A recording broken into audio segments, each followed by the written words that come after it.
বিসমিল্লাহির রহমানির রহিম। ধন্যবাদ। সবার পরিচিত কিন্তু অত্যন্ত কার্যকর একটা দোয়া আপনাদের সামনে উপস্থাপন করছি। যে দোয়াটি আমরা সবাই জানি, কিন্তু এর বাংলা অর্থ কি, এর করণীয় কি, সে সম্পর্কে আমি সংক্ষিপ্ত আকারে আলোচনা করছি।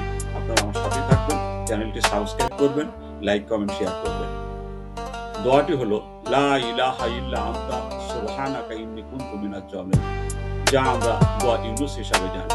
কোরআনের এক গভীরতম তওবার দোয়া, যা উচ্চারণ করেছিলেন নবী ইউনূস আলাইহিস সালাম গভীর সংকটময় মুহূর্তে। এই দোয়ার অর্থ হলো, আপনি ছাড়া আর কোনো উপাস্য নাই, আপনি পবিত্র মহান, নিশ্চয়ই আমি ছিলাম অত্যাচারীদের অন্তর্ভুক্ত। এই দোয়াটি শুধু গুটি কয়েক শব্দের সমষ্টি নয়, এটি আত্মসমর্পণ, স্বীকারোক্তি, বিনয়, আশা এবং আল্লাহর অসীম দয়া কামনার এক অনন্য প্রকাশ। এই দোয়াটির তাৎপর্য সম্পর্কে আমি আপনাদেরকে জানাচ্ছি। এই দোয়ায় রয়েছে তিনটি মৌলিক স্তম্ভ: তাওহীদ, তাসবিহ এবং নিজের দোষ স্বীকার করা। একজন বান্দা যখন এই দোয়া পড়ে, তখন সে আল্লাহর সামনে নিজেকে সম্পূর্ণ সমর্পণ করে জানিয়ে দেয় যে আল্লাহ ছাড়া আর কোনো আশ্রয় নেই। এই দোয়া মানুষের অন্তর্নীল স্বীকারোক্তি, আমি ভুল করেছি, আমি সীমা লঙ্ঘন করেছি, আমি আপনার কাছে ক্ষমা প্রার্থী। আর এই স্বীকারোক্তি আল্লাহ ক্ষমা মার্জনার প্রথম ধাপ। এই দোয়ার গভীর আধ্যাত্মিক শিক্ষা আছে।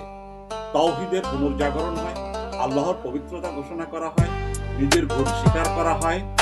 এই দোয়া মানুষের জীবনে যে পরিবর্তন আনে, বিপদে ধৈর্য, আল্লাহ প্রতি পূর্ণ নির্ভরতা, মনকে প্রশান্ত করা, আত্মসমালোচনাকে জাগিয়ে তোলা, রহমতের লাভের দরজা খুলে দেওয়া। লা ইলাহা ইল্লা আনতা সুবহানাকা ইন্নী কুনতু মিনাজ জালিমিন, এটি বিপদের মুক্তির দোয়া, কিন্তু তার চেয়ে বড় কথা, এটি আত্মাশুদ্ধি ও তওবার দোয়া।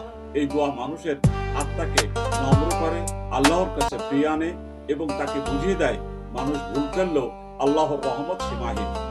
এই দোয়া যে হৃদয়ে ধারণ করে, সে কখনো একাকী হয় না। তার সামনে সবসময় একটি দরজা খোলা থাকে, আল্লাহর ক্ষমার দরজা।